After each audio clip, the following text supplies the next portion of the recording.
আসসালামু আলাইকুম ভিউয়ার্স। আজকে বাগান থেকে কয়েক ধরনের শাক হারভেস্ট করেছি।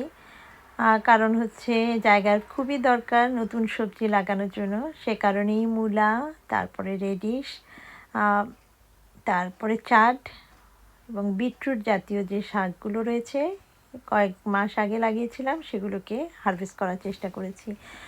আর যে ছোট্ট ভিডিওটি এবং খুবই গুরুত্বপূর্ণ সেটাই আজকে আপনাদের সাথে শেয়ার করার জন্য এসেছি। সেটা হচ্ছে আমাদের এখানে ঠান্ডাটা যাই যাই করেও যাচ্ছে না। আজকে জুন মাসের ১ তারিখ।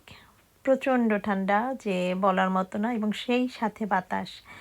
আর যে কাজটি করেছি সেটা হচ্ছে ওয়েদার দেখে গরম, গরম যখন লেগেছিল তখন তো মোটামুটি কিছু গাছ আমরা বাইরে দিয়ে দিয়েছি এবং সেই বাইরে দেওয়ার পরে এখন যে ওয়েদারটা হচ্ছে তার ফলে কিন্তু অনেক গাছ নষ্ট হয়ে যেতে পারে। সে কারণে সেই গাছগুলো যেগুলোকে আমরা বাইরে দিয়েছি সেগুলোকে কিছুটা রক্ষা করার জন্য যে কাজগুলো করতে পারি সেটা আপনাদের সাথে শেয়ার করব। আর কিছুটা পুষ্টি দেওয়ার জন্য আমি যে অর্গানিক সারগুলো তৈরি করেছিলাম প্রায় ৪ থেকে ৫ মাস ধরে আমার ঘরের সমস্ত সবজি পচা মাছের আঁশ থেকে শুরু করে এখানে রেখে এবং সেই সাথে গাছের পাতা, বিভিন্ন শুকনো পাতা সব কিছু দিয়ে এই মাটিটাকে প্রস্তুত করেছিলাম। এই একেবারে অর্গানিকভাবে ফুল যে একটা ভার্মি কম্পোস্ট তৈরি হয়েছে, এই মাটিটাই আমি এই গাছের গোড়ার মধ্যে দেওয়ার চেষ্টা করব। এর ফলে বাংলাদেশি সিম এবং বেগুন গাছগুলো এই ঠান্ডার হাতে রক্ষা করার পাশাপাশি নতুনভাবে আবার কিছুটা পুষ্টি নিয়ে এগুলো বেড়ে উঠতে পারবে। আর বাংলাদেশি সিম গাছের ক্ষেত্রে যেটা হয় সেটা হচ্ছে খুবই সেনসিটিভ গাছ, একটু ঠান্ডাতেই গাছগুলো হলদে হয়ে যায় যখন আমরা বাইরে দিই। আর ওয়েদারটা ভালো না হলে তো কথাই নেই, সে কিন্তু কয়েকদিন বেড়েও তারপরে একেবারে স্লো হয়ে যায়। আমার ক্ষেত্রে তাই হয়েছে। আমি এভাবে এবছর যে কাজটি করছি এভাবে চারদিক দিয়ে খুঁচিয়ে দিয়ে তারপরে সেখানে এই কম্পোস্টটা দেওয়ার চেষ্টা করব এবং এই ঠান্ডার হাত থেকে রক্ষা করার জন্যই এই গাছগুলোকে কিছুটা এক্সট্রা কেয়ার নিতে হবে। যেহেতু আমরা অনেক গাছই বের করে ফেলেছি, তো সেগুলোকে তো আর এখন ভেতরে না ঢুকিয়ে বা ঢোকানোর ব্যবস্থাও নেই।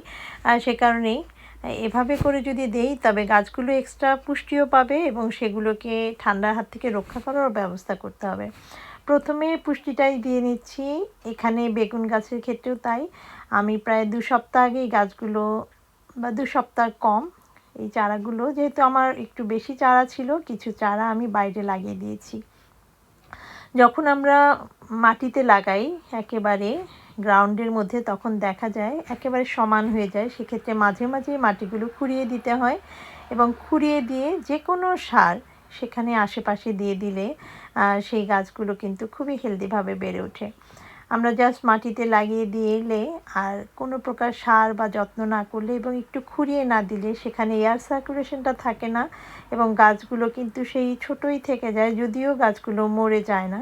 তারপরে এটা দেওয়ার পরে যে কাজটি করতে হবে সেটা হচ্ছে রাতের বেলা প্রচণ্ড ঠান্ডা, দিনের বেলা বৃষ্টি এবং বাতাস রয়েছে এবং আবহাওয়া বলছে আরও প্রায় দীর্ঘদিন বৃষ্টির সম্ভাবনা রয়েছে। তাই ভাবলাম এই অতিরিক্ত বৃষ্টির হাত থেকেও গাছগুলোকে রক্ষা করতে হবে। যদিও আমার কিছু এক্সট্রা গাছ আমার গ্রিন হাউসে রয়েছে, তারপরও আর এই গাছগুলো যেহেতু হেলদিভাবে বেড়ে উঠছে এগুলোকেও রক্ষা করার জন্য এই ছোট ছোট কাজগুলো করলে পুষ্টি দেওয়ার পাশাপাশি এগুলোকে একটু ঢেকে দিতে হবে। এর ফলে এক্সট্রা বৃষ্টিতে গাছগুলো নষ্ট হয়ে যাবে না এবং রাতের যে একটা ঠান্ডা পড়ে, বাতাস থাকে, প্রচণ্ড বাতাস আমাদের এখানে, তার থেকেও কিন্তু এই ছোটো চারাগুলো রক্ষা পাবে। আবার দিনের বেলাকে সেটাকে যদি আমরা সরিয়ে দিই তবে দেখা যাবে গাছগুলোকে আমরা মোটামুটি রক্ষা করতে পারবো। এভাবেই আমার কাছে কিছু কভার ছিল, সেগুলোকে এই কাজে ব্যবহার করেছি। এটা মাটিতে লাগিয়ে যেহেতু দিয়েছি এগুলোকে আবার তুলে কন্টেনারে দেওয়া সম্ভব না, জায়গারও অভাব থাকে। তাই মাটিতে রেখেই যেহেতু এগুলো ভালো অবস্থায় আছে এগুলোকে এভাবে ঢেকে ঠান্ডার হাত থেকে আমরা রক্ষা করতে পারি।